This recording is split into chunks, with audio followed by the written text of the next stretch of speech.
Alexa, what's the weather? There's a high wind warning in effect until Friday, 12 a.m. Today's forecast has snowy, rainy weather, with a high of 43 degrees and a low of 33 degrees.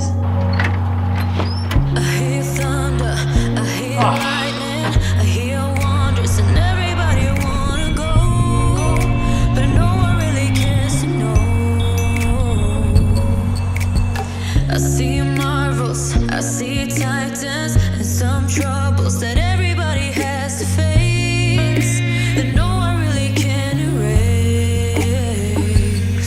and they hide away from it.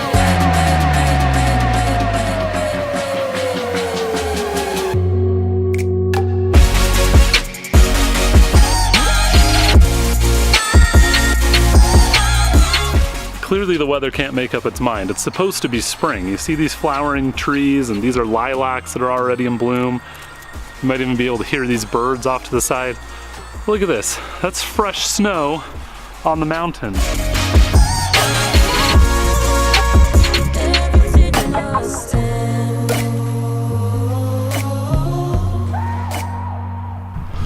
So because the weather had other plans, I'm gonna have to make do with what I do have access to. And in this video, I'm gonna show you a way that you can get ready for the next nice spring day. 'Cause we got all the time we need. If we're in love, then we'll succeed. I heard laughter, I heard music. I thought, baby, there's no way we could ever lose it.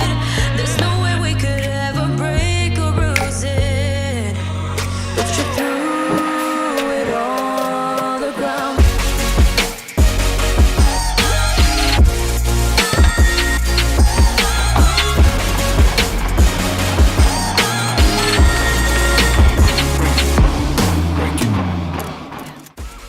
Okay, I got a quick run in on the treadmill and I want to get to that how-to video, but first I need a shower because all of this is just gross. That's much better. All right, now I'm ready to show you the how-to, so let's go.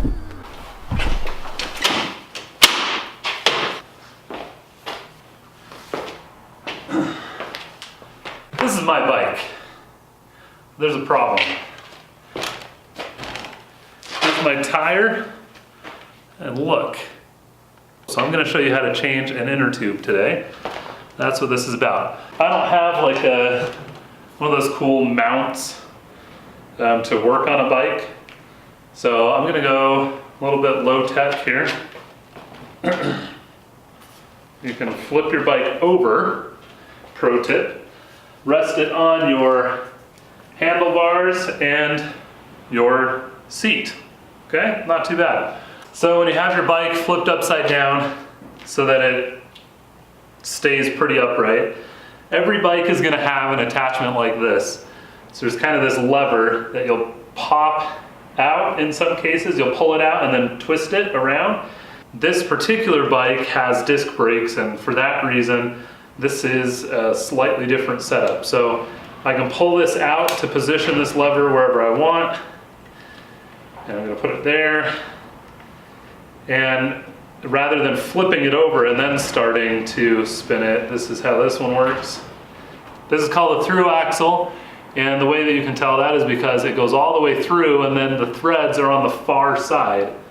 But once you have that removed, you should be able to just lift your tire out. I'm going to stick that back there so I don't lose it. Okay, so if you're going to get ambitious and change out your entire inner tube, or even to patch it, you're going to need a couple of tire levers, or tire levers if you prefer. That is these things here. So I have this set that I got at my local bike shop. They're a couple bucks. You can get a kit at Walmart, a bike patching kit for like $8 or $9. I'll leave a link in the description below to where you can get a couple of different types here. Today I'm gonna do a full inner tube change. So first things first, I need to get the existing tire out of here. Now with this particular type of bike, this is a Presta valve. That's this kind right here. You can see that there. So Presta valves are a little bit trickier when you're doing this. You want to unscrew that ring, kind of this washer thing, take it all the way off, set it somewhere where you're not going to lose it, because your valve is attached to the inner tube and it's going to need to pop through when you pull this off, okay? So mechanically, that'll save you some time. Now, trickiest thing is getting one of these levers under your tire. Really, there's not really an exact science to this beyond just sticking it in this space between the rim. So you have the metal part or the carbon fiber part or whatever is the rim, and you want to stick this lever like this, kind of hook it in underneath the tire. And if you can wedge it in there, then you'll be able to just move this lever around and get it off of the rim. Sometimes when you work on a project like this, you learn things about your bike that you never knew. There we go. Like in this case, I have to push quite a bit harder than I thought I did to get the tire out of the rim. So once you get your tire away from the rim a little bit, you can see that there, then you can stick this thing the other direction because you want to hook it under the rubber part of your tire. It may take a little bit of brute force, and that's why these particular levers have a little hook there on the end, so you can stick that around your spoke and hold one lever in place. That allows you to get the other one in there next to it, and then you can start sliding along the length of the rim. Okay, so here's a pro tip, and I just figured this out, so maybe some of you already knew this, and pardon me if that's the case, but I was having trouble when this was down getting the second lever in. So instead, I stuck both of them in at the same time. I'm gonna pop one down, hook it onto that spoke, and then I now have this second one under there already. There we go, ha ha ha. So this is what should happen. You're using this lever now, which you can see is firmly underneath the rubber part of this tire. And you just slide it around. And that's a good sign. If the other lever falls off, that means you made it all the way around. Okay, now you can start to see the inside part of the tire right here. Mine is red. If you are struggling here to get it off, you can use the lever to pop the second side off if it doesn't flex enough for you, but there you go. Okay, now you just have the wheel itself. I'm gonna set that aside somewhere where it won't get hurt. There we go. And this is that valve stem that we had from before. You can see there's a hole right through there. There's a hole in the tire, or in the wheel, excuse me, there's a hole in the wheel. And we had to take that ring off so that this would slide out through it. This is the old inner tube.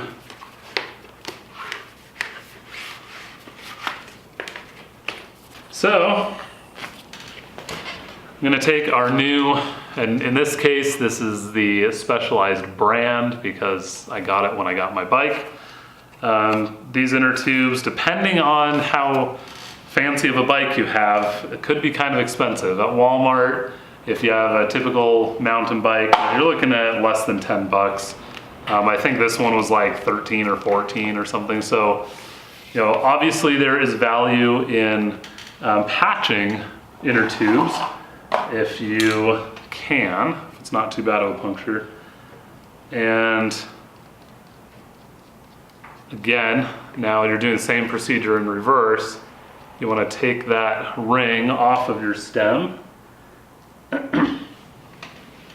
Okay, and obviously that stem part is going to stick out because it's going to come through the middle of your bike. So just like that.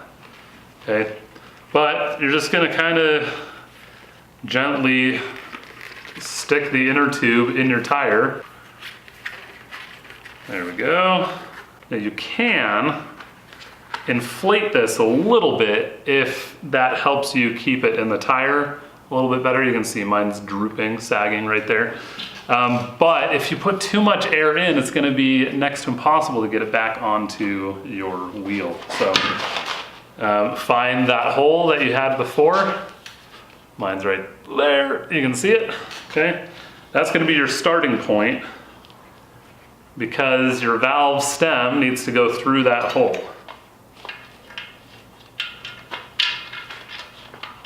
Okay. Now, similar to what we did on the way out when we were taking this thing off, you're gonna wanna make sure that one side is in the rim all the way around. One side of the tire sits in the rim completely. So as I look all the way around this one, not on your side, so let me flip it, all the way around, the rubber part is nestled inside the rim, and that is what you want because that's your starting point. Now we have to go to the other side and pop that second side of the rubber into the rim as well. Okay, and we're good. You want to be sure not to pinch your inner tube anywhere. So far, so good. So I'm going to manually stick that first side, that first piece in. While the inner tube is flat, completely empty of air, this is a little bit easier to do. Okay. And if needed, you can use these in reverse now to kind of shove the beading in. In fact, not just if needed. You really have to have these levers or you can't change a tire. So, there we go. All right. So now, just a quick test as I go all the way around this tire and this wheel. Both sides of the rubber are inside the beading here. So the beading on the tire is set up correctly. Now, in order to make sure that this stays on before I go and stick it back on my bike, I'm gonna grab my bike pump. All right, we're gonna inflate this. Doesn't have to be all the way, but you're gonna want it to be fairly full so that it's easy to get onto your bike again. That's only about 30 PSI. We can inflate it the rest of the way later. Okay, I'll bring my bike back in frame here. Pun intended, because this is a bike frame. Huh. Now we take our axle back off again. I read some things online that said if you are using disc brakes, the alignment when you stick it back in is pretty important. So you do not want to squeeze the brakes as a part of this disassembly and reassembly. You just want to leave them alone and let them do their thing. Otherwise, you may have to realign your brakes. And I don't want to do that, not in this video. Get it nice and tight. Perfect. Now let's do a quick test. That looks good. That disc brake is spinning freely. I think we're good. Now, all that's left to do is just pump it up the rest of the way. So I'm gonna flip this over. So if you liked this video, let me know in the comments below. I would love to make more videos like this. I do a lot of cycling. I am self-taught on a lot of this stuff. I looked up my own YouTube tutorials, so hopefully this helped one of you. And now my bike is ready for the next nice spring day. Okay, in the meantime, help me get through this bleak, wintry, blustery day by subscribing to my channel by clicking right here. And on this side, check out some of the other reviews that I've done. Thank you for your support of this channel. It allows me to keep doing what I love. Everything must end.